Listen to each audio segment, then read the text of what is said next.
processing, language acquisition, and machine learning algorithms. He is also the author of various books in computer science and engineering on algorithms, programming, and evolutionary algorithms. He has published over 50 research papers in reputed journals and conferences of repute. Professor Hari has also served as editor-in-chief, session chair, and leading guest editor for the international journals and has delivered keynotes.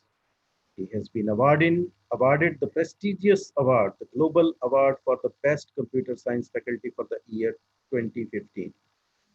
He was also awarded for completing Indo-US project Gentle and received an award from the Prime Minister of India and an award for developing innovative teaching and learning models for higher education with a certificate of exceptionalism.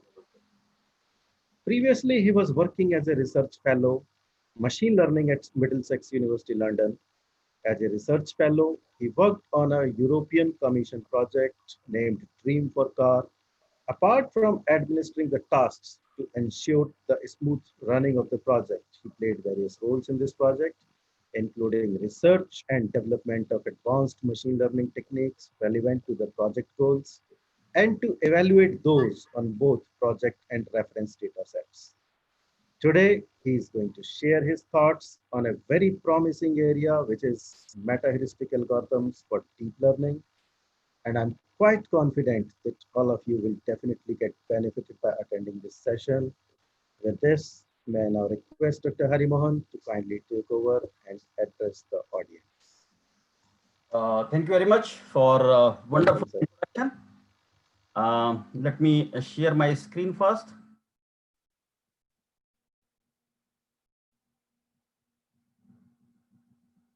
So I hope you all can see my screen. Yeah. Yes, sir. Okay, that's good. As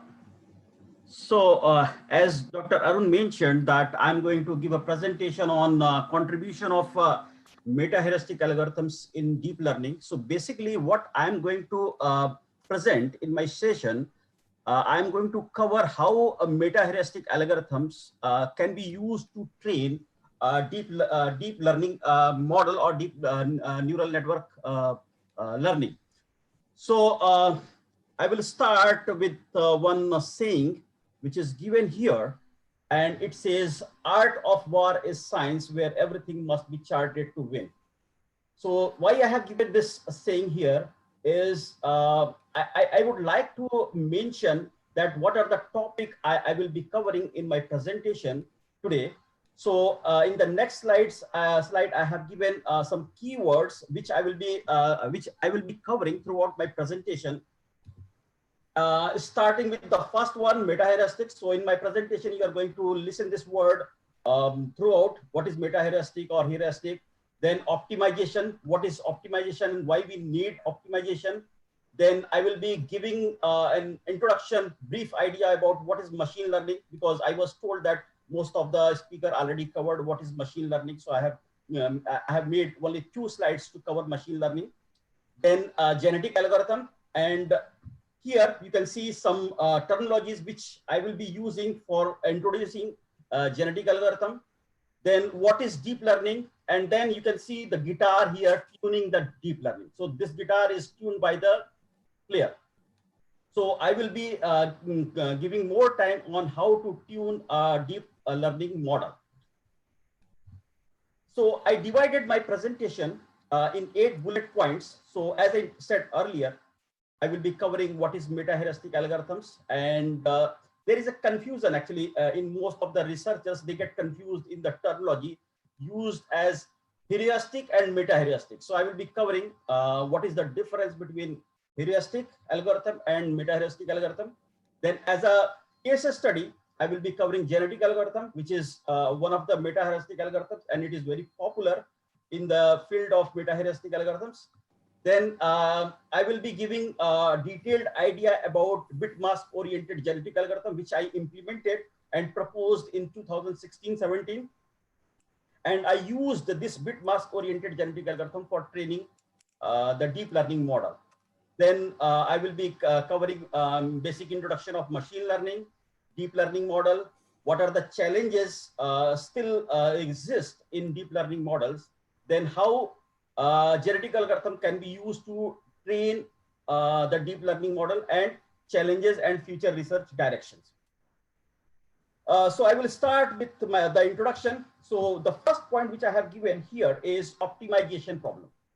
What is optimization? Optimization means getting the best out of what you have. If you have been given any problem, then how you can optimize. For example, if there is a branch of tree and 3 birds are sitting on that tree, then the question is 2 birds came on that branch. So how many birds are there? So you can say 3 plus 2, 5 birds. So this is simple mathematical problem. If you want to convert this mathematical problem as an optimization problem, then you can ask the question like how many birds will sit in order to break that branch from the tree. That is optimization problem. So you want to minimize or maximize that mathematical problem. So in nowadays in science and engineering, number of optimization problems are coming. So that is the reason researchers are coming up with their own meta-heuristic algorithms or optimization algorithms. The problem with mathematical, if somebody is proposing exact mathematical model, the problem with exact mathematical problem is it cannot deal with the search space which is growing exponentially. So what is the solution? So what someone can do, someone can either give up with that problem or can approximate. So meta-heuristic algorithms helps in finding the approximate solution. That is good enough solution. So as far as meta-heuristic algorithms are concerned, as I mentioned, it gives approximate solution. And there are 2 types of algorithms one can use. One is heuristic methods, another one is meta-heuristic algorithm. So in the next slides, I have given the difference between what is heuristic methods and what is meta-heuristic algorithms. So you can see I have prepared a table here to create the difference between these 2. So as far as heuristic algorithms are concerned, they are more problem dependent. So if somebody is developing heuristic algorithms, so maybe he or she has some specific problem in the mind, and that algorithm will not work for any other problem. That is a problem with heuristic algorithms. On the other hand, if you are using or proposing meta-heuristic algorithms are generally generic in nature, so they work on generic framework. And if somebody has developed one meta-heuristic algorithm for a specific problem, there is a possibility that the same meta-heuristic algorithms can be applied for any other problem by applying some modification or as it is. So I will give a brief history of what is meta-heuristic algorithms and how it came. So Fred Glover in 1986 proposed the term meta-heuristic, and his intention was to show heuristic algorithms are not capable to solve all the problems. So that is the reason he suggested the terminology called as meta-heuristic. So several meta-heuristic algorithms have been adapted because of the problem nature. So the problem natures may be, we can solve continuous problem, we can solve discrete problem, we can solve unconstrained problem, we can solve multi-objective problem, we can solve many objective problems. So depending on the nature of the problem, researchers have proposed different algorithms. Whereas heuristic algorithms can be developed to solve any type of problem of continuous, discrete, unconstrained, or multi-objective, but that heuristic algorithms will be specifically developed for any problem. On the other hand, meta-heuristic algorithms can be implemented for other problems, many problems. So here you can see meta-heuristic algorithms have been utilized to find good solutions. If you have a search space and you want to find out global optima, then you can implement meta-heuristic algorithms. For example, if you are searching for something, then we studied in undergraduation, we generally get to know that there are 2 searching algorithms. One is linear search, binary search. So linear search, binary search will not be able to solve the problem where the search space is growing exponentially. Meta-heuristic algorithms follows an intelligent strategies to find out the solution, which we generally refer as objective function or fitness function. So why meta-heuristic algorithms are so robust? The reason is it supports two things. Two terms are there. One is exploration, another one is exploitation. So exploration basically refers to diversification in the search space or the population, whereas exploitation is intensification. So here you can see I have given two diagrams, and in both the diagrams, the aim is to demonstrate there is a need to maintain the balance. A good balance is required between these two, that is exploration and exploitation, in order to find out the global solution. So what is exploration? Exploration is responsible for searching the best solution in the surrounded area, whereas exploitation tends to find new searching areas. So if you are implementing any search algorithms, and after some iteration you feel that your algorithm is not capable to find out the solution in that particular area, then if you want to jump from that region to any other region, then you can apply exploitation. So here you can see I have given a generic framework for meta-heuristic algorithms. Almost all the algorithms, there are more than 200 algorithms, meta-heuristic algorithms exist and proposed by researchers. More or less all meta-heuristic algorithms follows this generic structure, that is creating initial solution or initial population, finding the termination criteria, how to apply exploitation, how to apply exploration and exploitation, then update the solution and repeat the iteration, that is while loop. And if threshold is reached, or if searching gets the global solution, then return the best solution. This is the generic framework for meta-heuristic algorithm. In order to introduce this concept, that is meta-heuristic concept, I have given a case study of genetic algorithm.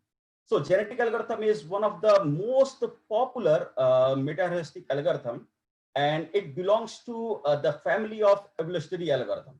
So there are many 4 or 5 different algorithms comes under evolutionary algorithm, like genetic programming, evolutionary strategy, evolutionary algorithm, differential evolution. So genetic algorithm is one of them, and it is proposed by John Holland in 1960.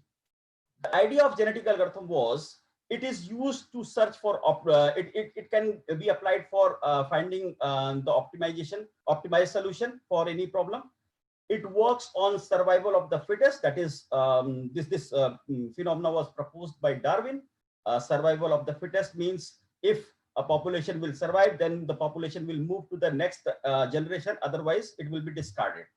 We can there is a big history and literatures are available which demonstrates that the capability of genetic algorithm of solving for solving a complex problem, and it is suitable. Like I mentioned that linear search, binary search is not capable to find out the solution if the search space is growing exponentially, whereas genetic algorithm is meta-heuristic algorithms, and one can utilize genetic algorithms, features of genetic algorithm to find out the global optima for the search space if the search space is growing exponentially.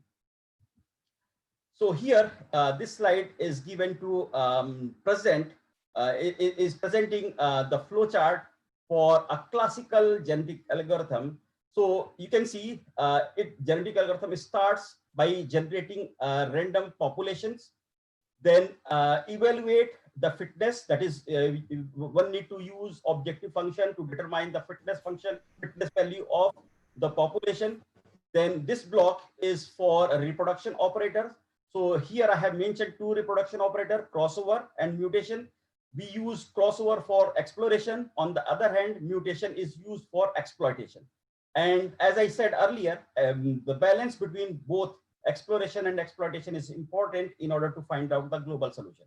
Then survival selection, apply selection, because in each iteration you will get number of solution, number of fitness. So based on fitness, you can apply some selection mechanism. There are 5-6 different selection mechanisms given, and by applying selection techniques, you can check which population will participate in the next iteration. If the termination condition is met, then end. Otherwise, repeat the process again and again until you will get the global solution. So what are the factors one need to keep in mind while implementing genetic algorithm? So here you can see I have mentioned some of the factors. So as I said, genetic algorithm is the working of genetic algorithm is based on survival of the fittest, and survival of the fittest theory was proposed by Darwin. And the working of genetic algorithm is basically depends on three key conditions, three key factors. The one is variation, that is diversification in the population, struggle for existence, that is survival, and inheritance. We will get something from the previous generation in the next generation. So these are the three key factors one need to keep in mind if you are applying evolutionary algorithm or a genetic algorithm. Here I have given some factors that one need to keep in mind if you are applying GA, not only GA or any other meta-heuristic algorithm. So you need to see how you will generate the initial population. You need to keep in mind, you need to plan how you will maintain the diversity, the type of search space, how you will maintain the selection pressure, how you will evaluate the fitness function, value of the population, number of individuals you want to select for implementing the algorithm, and difficulty of the problem, that is nature of the problem, because there are many algorithms exist. One algorithm is suitable for one problem. It means that it doesn't mean that it is it will give the best result for any other problem. So you need to keep problem difficulty also in mind if you are applying meta-heuristic algorithm or genetic algorithm.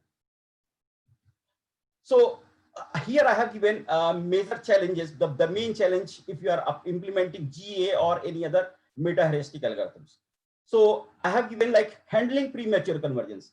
The problem with meta-heuristic algorithm or a genetic algorithm is that after a certain number of iterations, there will not be any difference in the population. Whereas I mentioned in my previous slide, variation in the population is one of the criteria. So if the population will be alike, then you will not get any improvement in the fitness function. So how you will address premature convergence or slow finishing, it is the main concern with genetic algorithm or any other meta-heuristic algorithms. So how to address this problem? In existing research, some suggestions have been proposed, and researchers have utilized some mechanism in order to address premature convergence, such as selecting the best solution in each iteration. So if you are applying selection techniques, then you need to select the best in each iteration. So the idea is if you are selecting best in each iteration and you are running the algorithm for, let's say, for 100 generations, then at the end you will get the best solution. If you are selecting the best solution in each iteration, then the problem is how you will maintain the selection pressure. And in order to maintain the selection pressure, one can increase the population size to maintain the diversity. But increasing the population size will increase the computational cost at the same time. So these are the problem if you are applying these techniques for maintaining the premature, for addressing premature convergence. Some more techniques have been proposed, like apply mutation alone. If you are applying mutation alone, then your GA will not work as a GA, rather it will work as a random search. On the other hand, if you are applying crossover alone, then you will get suboptimal solution. You will get more number of population in each iteration, which will increase the computational cost for the system. And if the second point says that selection, crossover, and mutation, if you are applying all together, then GA can be converted in the form of hill climbing approach. This concept was demonstrated in 1998 by Spears in his paper. So I have given the link here, so you can refer this link to understand the working of selection, crossover, and mutation for the implementation of genetic algorithm. All in all, there are 24 different methods, different or you can say variants of genetic algorithm was proposed in order to alleviate premature convergence. I did a rigorous analysis, rigorous review of all these methods, and I have given a link here which you can refer in order to understand the working of each methods. I have given the strength and weaknesses of each methods, and then I proposed my own algorithm for addressing premature convergence in G.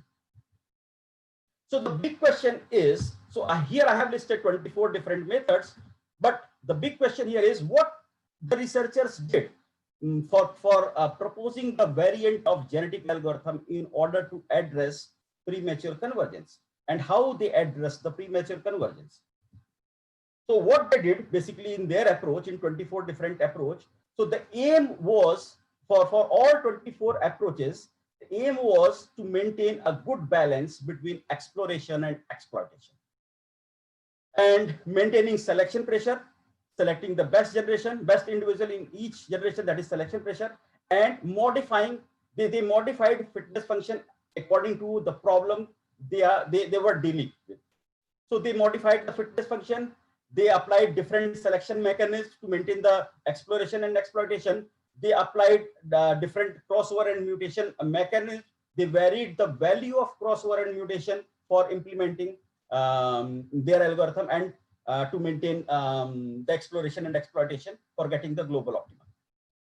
So I have listed some methods here like trial and error. So suppose somebody is implementing genetic algorithm and applying 1-point crossover or 2-point crossover or any other crossover method. So they are selecting the they are randomly picking the type of crossover or selection type or mutation type in order to, and if the method is giving the best solution, then they are claiming that this approach is good and my algorithm is giving the best result. On the other hand, some researchers, what they did, they utilized previous suggestions. So some suggestions was given, like in some literature, some paper, somebody selected 2-point crossover and with probability of 0.5. Then they tried that and they got the best solution. So they claimed that this is the best solution. On the other hand, in 1999 and in 2000, some researchers suggested parameterless. So they suggested that parameter is not required in order to run the genetic algorithms. So they implemented GA without parameters. Some more approaches are given here, like using experience from previous similar application. Like I already mentioned, somebody used 2-point crossover with probability 0.5. Then they tried and they got the best solution. So they claimed that this method is more suitable in order to alleviate premature convergence. Some researchers, they proposed some concrete result applying a statistical analysis for control parameters. So they use the design of experiment methods like Tagachi or orthogonal based approach in order to find out the suitable combination of the operators with their values, and then they implemented the genetic algorithm in order to find out the global optima. Some researchers, they used mathematical model for finding the solution of premature convergence, and some applied tuning methods like entropy based methods or maximum likelihood methods or design of experiment methods to find out the specific parameter value by setting the different levels. Like if I want to select crossover, 2-point crossover or 1-point crossover or uniform crossover with some specific value. So in order to reach, like I'm saying that 0.7 is the most suitable value for my experiment, then how I reached to 0.7. So I implemented some design of experiment methods with 3 levels. Like I used 0.5, 0.3, 0.7, 3 different levels of crossover value. And then I conducted my experiment on all three, and then I analyzed my result. So after analyzing my results, I reached to a conclusion that when the value of crossover is 0.7, then it is giving the best results. So parameter tuning can be done. What I did, I implemented an algorithm, and I called my genetic algorithm as bit mask oriented genetic algorithms. Here is the link. You can use this link in order to get more detail, get better understanding about what is bit mask oriented genetic algorithms. I implemented a reproduction operation in 2 different phases, which you can see in the flow chart here. So initially, this bit mask oriented genetic algorithm starts by generating initial population, random population, and with some initial parameter values. Then I'm determining the fitness function for the population. Then I'm applying selection pressure, selection process for selecting the couple of parent population. Then here you can see the first phase is applying mask fill operation for crossover and mutation. So all in all, I suggested 3 different crossover techniques and 1 mutation techniques. And mutation technique is not, I'm not applying mutation all the time. If required, if the algorithm feels that there is a need of exploitation, then only exploit. Otherwise, there is no need to apply mutation, because in the early stage, the population will be already diversified. So then there is no need to apply mutation in the early stage of the execution of genetic algorithm. For generating the offsprings, that is child population, I used a Boolean function with 4 parameters, that is crossover mask. CM indicates crossover mask, MM indicates mutation mask, P1 is first population, P2 is second population, and I used Boolean based procedure in order to generate the offspring. I will be giving a detailed idea about what is this, or how to generate offspring using one example. Then selection, replacement of the population and selecting the best one, checking the termination. If termination criteria meets, then stop, otherwise repeat this process again and again. In the next slides, I have given what are the terms used for the implementation of BMOGA. So in order to implement bit mask oriented genetic algorithms, I used bit mask oriented data structure. So it is 2-dimensional data structure to store the population. As far as reproductions operators are concerned, I used crossover, mask fill crossover operator, and mutation mask fill operator. So as far as the crossover is concerned, I implemented 3 different crossover: cut crossover mask fill operator, bit by bit mask fill operator, and local cut crossover mask fill operator. In the coming slides, I have given the detailed description about all 3 crossover operator and mutation operators. So this is this diagram represents the bit mask oriented data structure. So here you can see this block is nothing but 2-dimensional array to store the population. So each block, each cell is storing 1 population. So convert this population in the form of binary, generate random image for this random binary number. Then using this random binary number, create crossover mask, create mutation mask, and then apply crossover mask and mutation mask for generating the offspring, that is child population. So for crossover, 3 crossover operators operations are proposed, and mutation mask fill operators are proposed. So here this algorithm is given for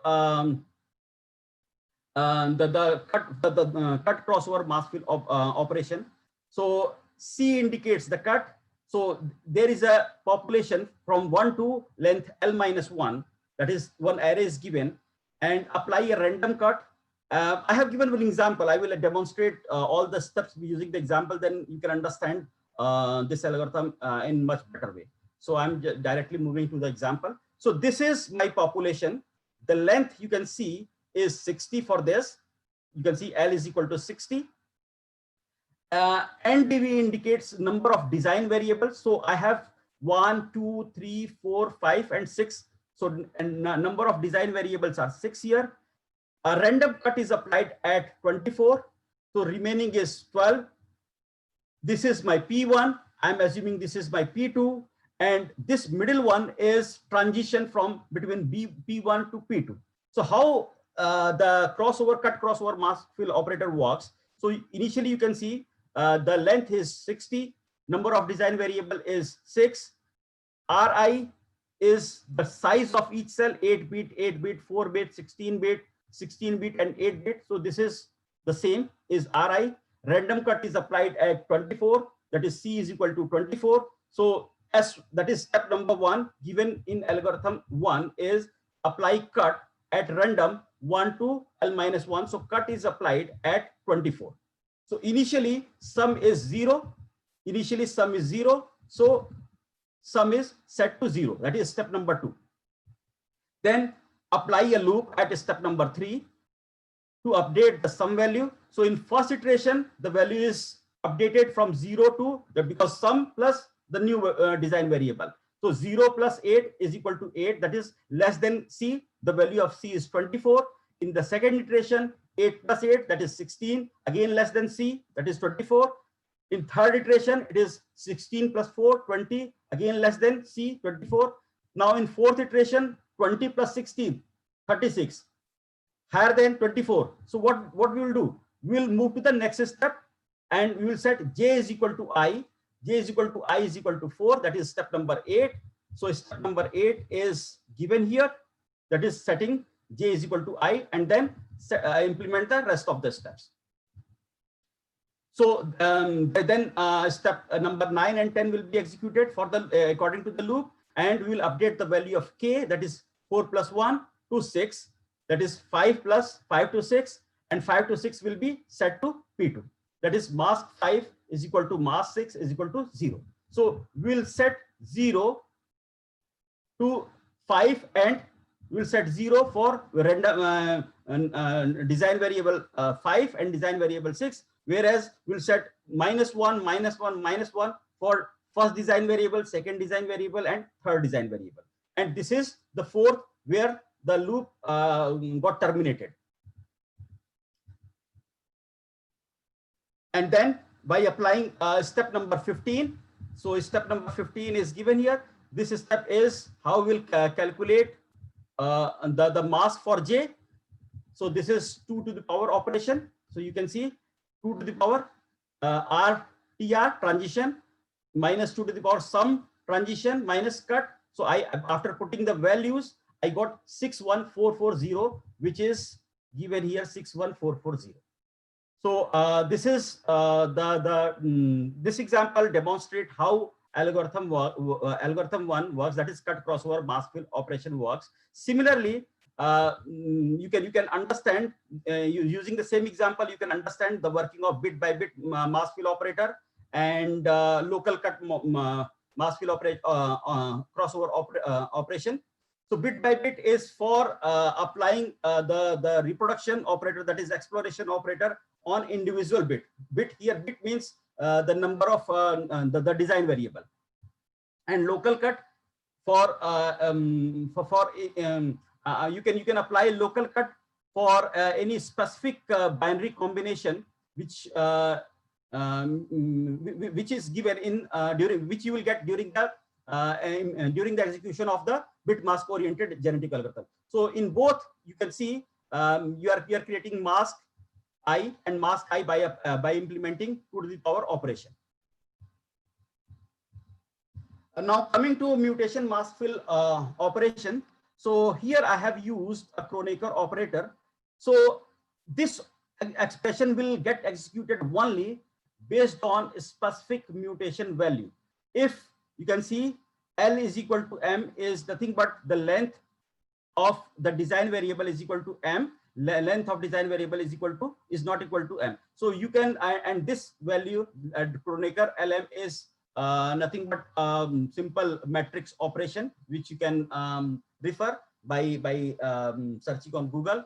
And based on if the value is reaching to a specific threshold value, then you can apply mutation mask fill operation. Otherwise, there is no need of applying mutation mask fill operation. The reason of doing this is in the early stage of the population, there is no need to apply exploitation, because in the beginning, you will search for the global optima in a specific region. Then if you will not going to get the solution in that specific region, then there is a need to jump from that region to any other region. Then there is a need to apply mutation operation.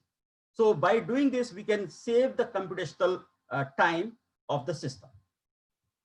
For generating the offspring, what I did, I selected a couple of parents, that is P1 and P2. Then I generated a temporary offspring OS1 and offspring OS2. For generating the offspring one Boolean based function is applied, that is function 1 is applied and function 2 is applied. function 1 is nothing but the same couple of parents with crossover mask and mutation mask. Now the question here is, from where we will get crossover mask and mutation mask? We'll get the value of crossover mask and mutation mask by implementing crossover and mutation operation. Then the T1 is a temporary population, so I'm applying AND operator with crossover mask. I will get some result. Then T2 is temporary population. I'm applying AND with NOT operator with crossover mask, and then T1 or T2. Same operation is applied here. Then this block is representing the crossover operation for generating the offspring. Then for performing the mutation operation, I'm simply applying XOR operator with the population which I'm getting from OS1 and OS2. And then I will update the value of OSI, that is OS1 or OS2, to OSJ, that is updated population. So this is how I will apply mutation operation. The reason of doing all this computation is to introduce diversity in the population so that the premature convergence problem can be avoided. And then the algorithm will not get stuck at local optima, and it will reach and it will produce a global solution. Here one example is given using the binary bit, and you can see the same operations are performed. So this is parent 1 and parent 2. A random crossover mask is generated, binary numbers are generated, and then I'm applying T1 is equal to P1, that is, this is P1, AND operator CM. So you can simply apply AND operator between CM and P1 to get this T2. Then for offspring 1, T1 or T2, so T1 is given here, T2 is given here. You can apply OR operator, you will get this, and then apply XOR operator to get the offspring after mutation. Now, I have covered the first part, that is introduction of bit mask oriented genetic algorithm, and the problem with meta-heuristic algorithms or with genetic algorithm is premature convergence and how we can address. So the gist is you can maintain a good balance between exploration and exploitation by applying any mechanism. This is the beauty of meta-heuristic algorithms, is you are free to add your own taste in the algorithm in order to find out the good solution. Now I'm going to cover machine learning. I was told earlier that most of the speakers have already covered machine learning, so I am just giving a brief idea what is machine learning. Machine learning is the field where you want machine should behave like a human. And in order to do this, we can use data to train the system, so that over a period of time, that is after training, the machine will work in an autonomous fashion. And in order to do this, we need to train the machine by using data and by observing the behavior of the machine for real world interactions. And due to this reason, machine learning is very popular in many areas. So you can see machine learning algorithms have been used across the domains. So I have listed some of the notable domain here under why machine learning algorithms. But though the machine learning algorithm is very popular and it is giving good result, but the challenge with machine learning algorithm is, you can see here, accuracy. When it comes to show the human behavior, human like activities, then the problem is accuracy, especially in speech and vision based application. So in order to address this problem, that is the challenge which is given in under the bullet point challenge, Hinton in 2006 proposed, he came up with a new structure, and the structure called as deep hierarchical structure, especially for speech and vision based application. And he called the new model as deep belief network. And deep belief network was basically developed using artificial neural network. And so here I have given deep learning network. So earlier, the structure of the network was like this: input layer, output layer with one hidden layer, or What Hinton did, he added more layer to make the network deep so that accuracy can be improved. So here you can see the point is given: deep learning methods are modeled by means of multiple layers of predefined set of operations. So what does it mean? It means that this red color circles represent the input, blue color circle is representing the output, and this yellow color circles are representing the hidden layer. So the idea is adding the multiple layer, each layer performing some set of operations, so that at the end you will get more accurate result, especially for speech and vision based application in 2006. But the challenge, though the deep learning nowadays, if you will ask to any scholar or any researchers, or if you will go to any conference, then if you'll ask the question, what topic you are working on, or what is your research, people will say, I'm working on deep learning, I'm using deep learning for this, I'm using deep learning for this application. So like that. So the problem with why people use deep learning, because using deep learning you can avoid the problem of overfitting, and you can improve the convergence rate. So how you can improve the convergence rate? Because previously researchers researchers did, in order to get the best performance from the neural network, which is not deep, which is shallow network, they applied backpropagation method, or recursive descent method, or any other machine learning algorithm to train the network, to adjust the weight so that they can get the best result. Whereas in case of deep learning, there is a flexibility given for training the network, training the layer, so that you can use supervised, unsupervised methods to train the hidden layers. So here you can see deep learning techniques apply pre-training of data before utilizing supervised learning. So what Hinton did, he used, as I mentioned, he used artificial neural network for developing the deep learning model. And neural network is constructed based on neurons, and some activation functions we can use to adjust the weight. We can use cost function like that. And the problem with neural network is training the neural network, as I mentioned earlier in the previous slide. So what Hinton did, so here I have listed some other problems, but some researchers, they used gradient descent to train the network, and gradient descent methods for gradient descent. What they did, they used back propagation methods to adjust the weight in order to get the best result, in order to improve the accuracy. Some researchers, they used the boosting based method, KNN method, SVM methods to improve the performance of the neural network. But all these methods are supervised methods. So you have to participate in the training process for the model, so that you can improve the accuracy and you can improve the convergence of the model.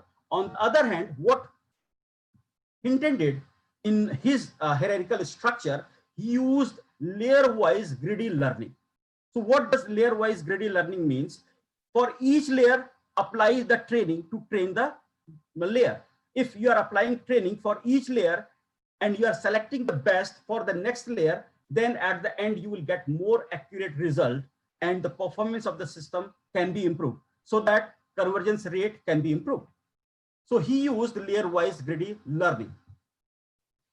In 2010, Erhan, what he did, he suggested unsupervised learning methods for training the individual hidden layer. So rather than using layer-wise greedy learning, he suggested, he basically explored, is there any possibility of applying unsupervised methods? So when it comes to unsupervised methods, it means that meta-heuristic algorithms. So he tried to implement some meta-heuristic algorithms for training individual hidden layer, so that the performance can be improved for the deep neural network. So he called as fine-tuning of deep neural network using unsupervised learning. So the key question here is what he got after conducting after implementing unsupervised method. So the question here is, is unsupervised method suitable for fine tuning of deep neural network? Second question is how to utilize. If it is suitable, then how to utilize? How thought is okay, I can think of implementing, but how I will implement? The question is that. And next question is there any existing work? So he explored some existing work. So he came across some existing work and he got the solution. Yes, we can apply meta-heuristic algorithm for fine tuning of deep neural network. So basically what he in the early study, what he did, he came across some literature where unsupervised learning method was used for training simple neural network, not the deep neural network, but for simple neural network. So he thought to extend the idea for training the deep neural network. So he replaced basically the gradient descent methods by incorporating evolutionary algorithm or swarm intelligent approach. And here are some notable work he suggested in his literature, which I have tabulated here. So some researchers used the particle swarm optimization algorithm for training the network. Some used the GA. Some used hybrid version of GA and PSO. Some used a variant of particle swarm optimization. Some of them they applied the combination of PSO and back propagation methods. On the other hand, again someone used variant of particle swarm optimization for tuning the neural network. Now this slide shows the result of the existing work which was conducted. This slide is for the training the neural network, simple neural network. On the other hand, this table shows the existing work which have been conducted in last 4 or 5 years for where researchers, what they did, they utilized meta-heuristic algorithms for tuning the deep belief network or deep neural network. So they used cuckoo search for fine tuning of deep belief network, harmony search, modified harmony search, chemical reaction methods, simulated annealing methods, firefly algorithms. I suggested the last one is conducted by me, and I suggested bit mask oriented genetic algorithm for tuning the deep belief network, and I implemented my model for electro-psychological soft robotics. So I implemented my model for soft robotics, cognitive-based soft robotics. So what I did in my approach, I selected autoencoder, deep autoencoder, and for training the deep autoencoder, I used the genetic algorithm. So the structure of deep autoencoder is number of input and number of output both will be same, and you can change the number of neurons in the hidden layer. So the hidden layer is introduced between output layer and input layer. Xi indicates input, Yi indicates output. So hidden layer can be added in between input and output layer. So number of neurons in the hidden layer is less than those the input and output. So suppose you are using 10 input neurons, and so the output will be of course 10 because Yi is equal to Xi. But in the hidden layer, number of neurons can be reduced. So I applied genetic algorithm for training autoencoder. So the structure of autoencoder is like this. So you can see number of input layer is here, number of output layer is neurons are here. So encoder, this part is encoder layer, this part is decoder layer, and this is latent space, hidden space. That is for hidden layer. So I'm just moving to how I did, how I applied GA for training the autoencoder. So you can see the working of GA starts with generation of the chromosome. So for generating the chromosome, the performance of the neural network largely depends on adjusting the weights. So tuning means we are basically adjusting the weights so that you can get the improved performance. So what I did, I created the chromosome using the weights. So if I have 10 neurons, I use the W1, W2 are nothing but the set of weights, and I used these weights, set of weights as chromosome for implementing the GA. The second step of implementing GA for tuning the network is determining the fitness function. So I implemented GA for tuning the, before explaining further, let me show you this. I have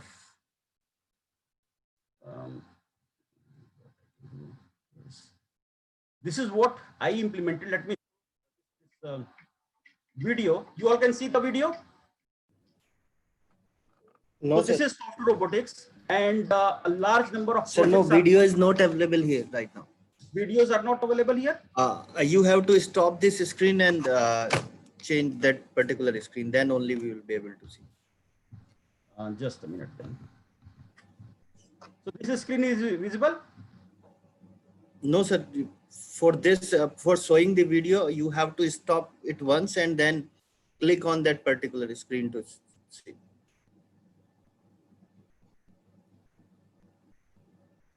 So you want to say I need to share Stop your screen.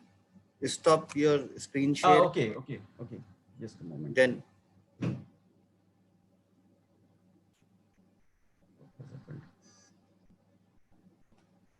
at the top or at the bottom, you will be getting that option.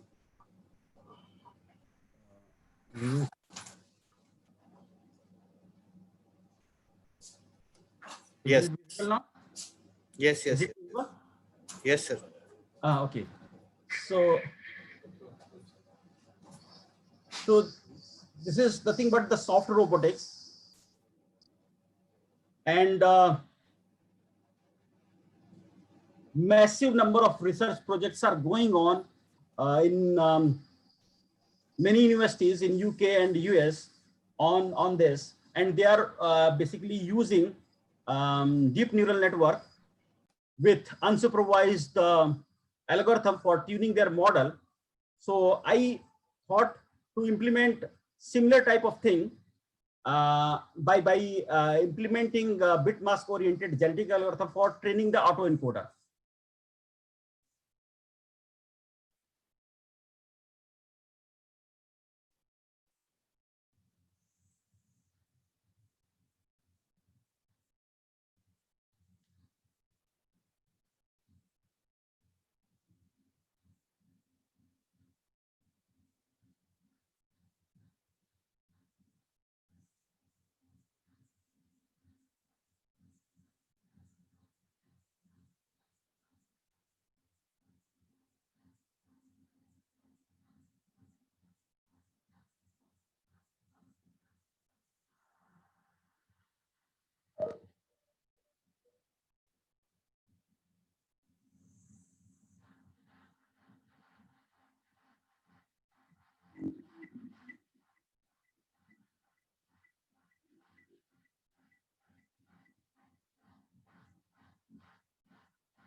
So let me share my slides again. So this is what I implemented. So idea. So the idea is when I'm determining the fitness function value. Is my slide visible now? Yes, sir. Okay. So for determining the fitness function, what I did, f is my fitness function. So I have some initial fitness value. So in the beginning, it is 0. Then I'm determining the difference between the fitness value. So F difference indicates the difference between the position of organism. So there is a movement. So I'm calling that the thing which is moving is organism. So I'm using green dots and blue dots. And if there is an organism, if it is eating the green dot or blue dot, so I'm applying some reward or penalty. So PM is penalty matrix, and P capital M dash indicates maximum penalty matrix. So I used this this function, this equation as my fitness function for determining the fitness function value for the individual chromosome and population. So what I did for the selection, I used the uniform selection. I used back propagation with GA, and I used the uniform selection. So the idea of uniform selection is all the chromosome will get equal chance to get selected for the next generation. And survival selection will be based on the fitness function value of individual chromosome. So in each iteration, I'm determining the fitness function value using this equation. Then I'm arranging the chromosome according to their fitness function value. Then I'm applying uniform selection for and the reason of applying uniform selection is all the chromosome will get equal chance, and equal chance means based on their fitness function value, they will get chance to participate in the next iteration. For the crossover and mutation, what I did, so this is just simple genetic algorithm I'm introducing because the program which I'm going to show you at the end of this presentation is based on simple genetic algorithm, because I don't have GPU machine, so I cannot execute the BMODS based implementation. So what I did for the crossover operation, so P1 and P2, P1 is this, P2 is this. So what I did, I just randomly mixed. I'm applying mixing of weights to generate the offspring after crossover. So you can see W9 is taken from P2, then W5, W8 is taken from P1, W13 and W16 is taken from P2, W1 and W2 from P1, and W11 from P2 again. And then after for the offspring, I'm just placing the 0 randomly. So all this process is going on randomly for the crossover as well as for the. Then training the autoencoder based GA. So why this method is better? Because crossover and mutation operation have the tendency to avoid premature convergence. So if there is no premature convergence, then there is a possibility that we will get the global solution easily and in less time. So convergence speed can be improved. And in 2014, David and Rittel conducted a study where they said that gradient descent method is not as good as a gradient descent method have tendency to get trapped. That is, it can get stuck at local optima. On the other hand, if you are using any unsupervised methods, like I used genetic algorithm with crossover and mutation operator, so there is a possibility that we can get the global solution in less time. And the possibility is getting the global optima will be high, and GA will not get stuck at local optima. So for the termination condition, what termination condition I used? I used the maximum number of generation. I said for the termination condition, let me show one more thing. I set the timestamp of 130 for the execution of one iteration. So one iteration is running, one iteration. Within iteration, I'm executing the iteration, individual iteration for 130 timestamp. So one iteration means executing one iteration for 130 times. So this is the termination criteria I set. And the idea is, once the training for this layer is done, for example, S1, S2, S3, then the best result will be passed to the next hidden layer, then to the next hidden layer, and this process will keep on running for training the whole network.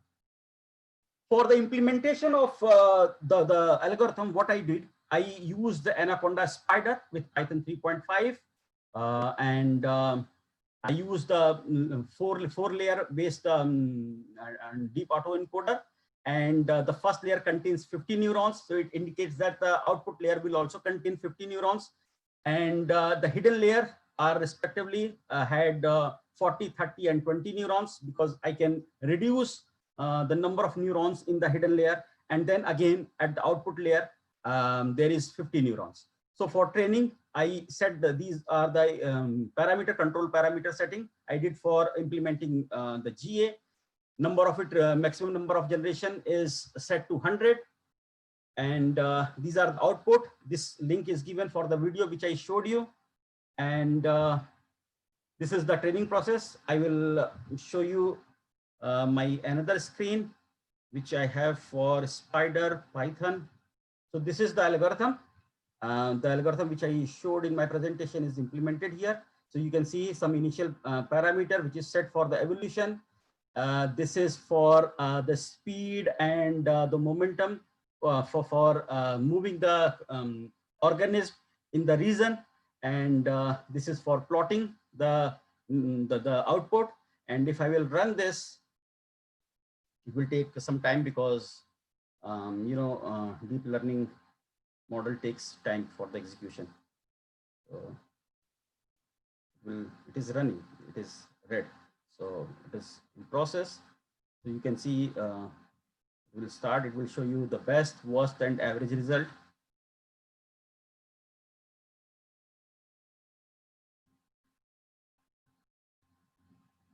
See, it starts with generation 0, and it will keep on running. And at the end, without any human participation in the training process, it will train the whole network. And then the possibility of getting more accurate result and the convergence speed will be improved by implementing unsupervised methods for training process. So it is running for, this is generation 0, then generation 1. So it will keep on finding the best solution in the search space. We are not able to get the graphical screen because this laptop is CPU laptop. It is not GPU, so I don't have graphical processing, so that I'm unable to show the output, graphical output. So it will keep on running for 130 iteration, because timestamp is set for 130 for each iteration. Then again, it will start from generation 0, 2, 3, 4, 5, 130. Then again, it will keep on repeating for 100 generation. So I'm just stopping it. Otherwise, my system will get busy. I'm going to share my slides again. Yeah. So this is the training process. This is the same explanation is given here. The objective function is running for 130 iteration, and then what will happen to determine the fitness function value, and then we will get at the end best, average, and worst fitness value in each iteration, in each generation. Now, this is the very important slides. What are the challenges and future direction for the research?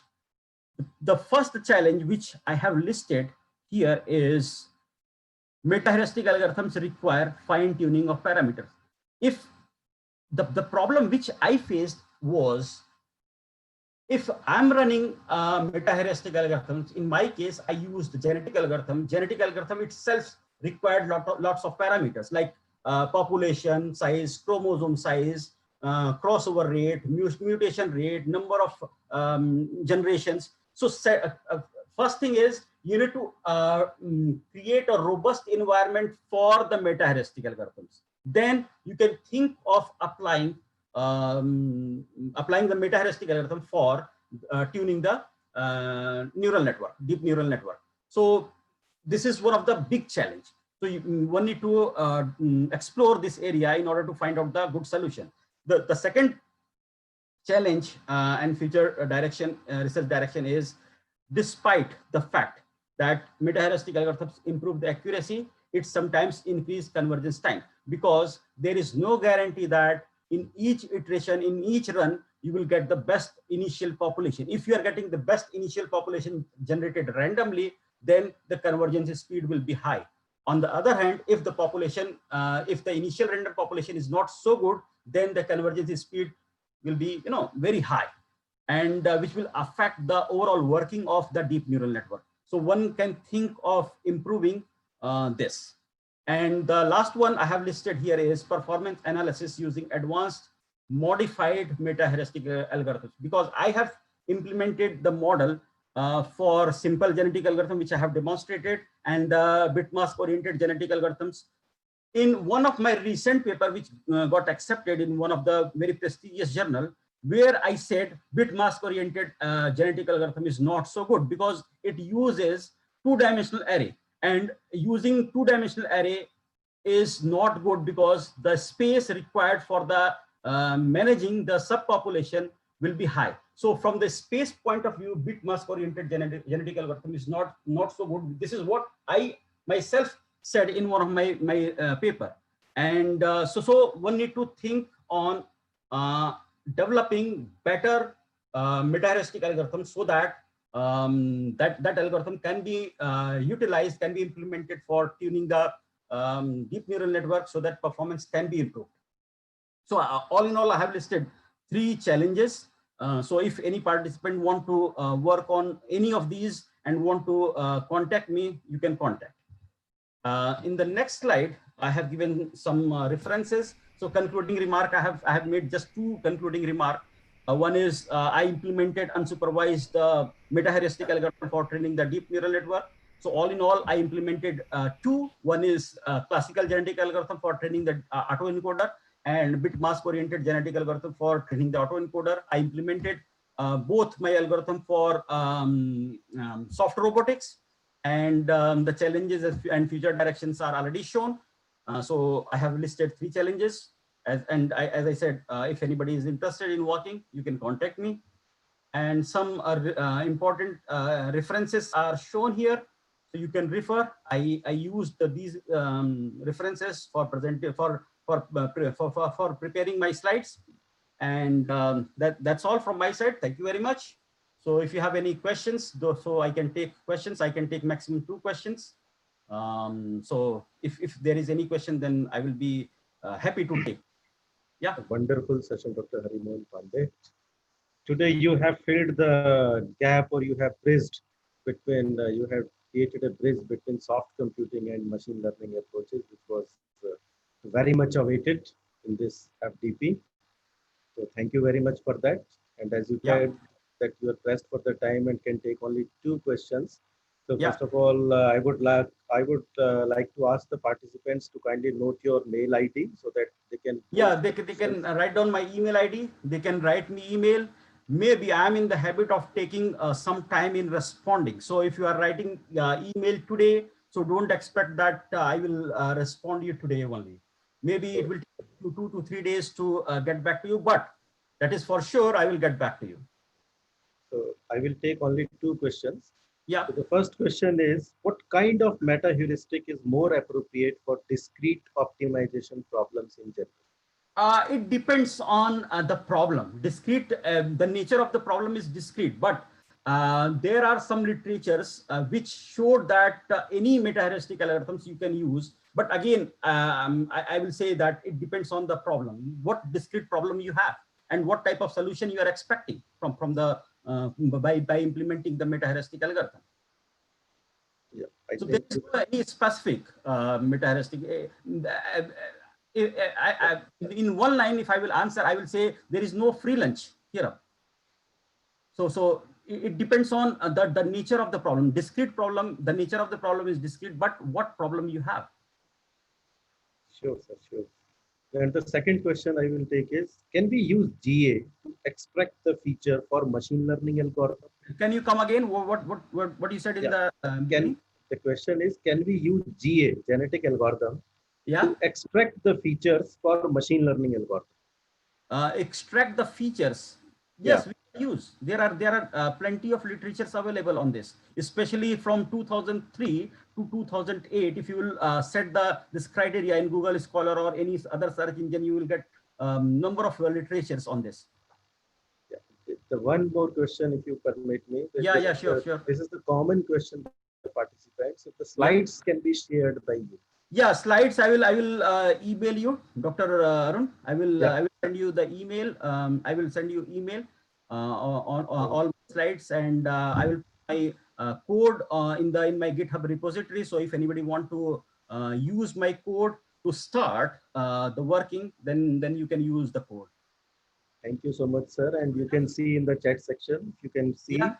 there are My numerous. question is, I have question how I can move to my chat window, because I You just click on the chat button at the bottom of no, your I'm screen. still on my slides. You just stop sharing your screen, sir. You just stop sharing your Stop screen. sharing. How to stop? Okay, I'm doing that. Yeah. Yeah. Ankur will do it for you. Yeah. Yeah. Sure. Yeah, I got it. It is in red color. Yeah. Chat section is there. Yeah. Yeah, I can see the chat section. Yeah. So there are numerous appreciation messages for you. A very informative session. Yeah. And, Thank you very much. so the only So thing any is, participant can reach to me on my email ID. I am in the habit of responding a little late, as I mentioned earlier, but at the same time, I'm in the habit of responding also. So I will get back to you. Maybe it will take some time, but I will get back to you. so all the participants, as you can listen to the speaker, that he's pressed for the time, so we'll not be able to take many more questions. And as he told you also that you can write to him directly, so you can post your questions to Dr. Harimohan Pandey, and he will respond within a period of 2-3 days, as and when he gets time. Yeah, and one thing more I would like to add. Sure, I have mentioned 3 key challenges. If any participant is interested in working on any of the challenge, then you can contact, because I'm already working on all 3 challenges.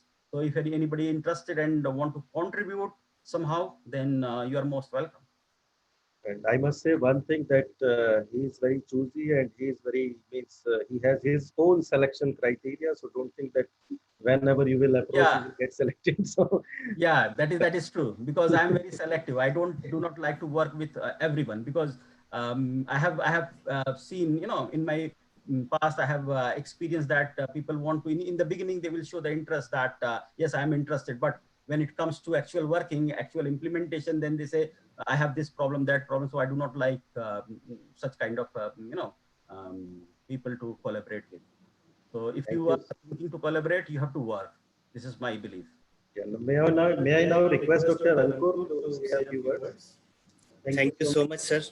From your busy schedule, you find out some time.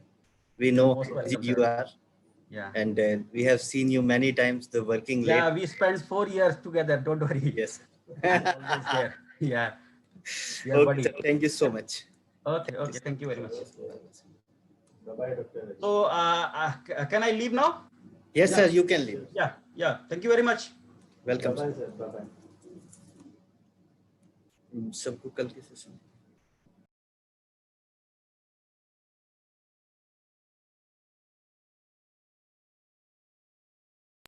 So participants, tomorrow we have a session with Dr. Walid Azaz, who is from Thompson Rivers University, Canada.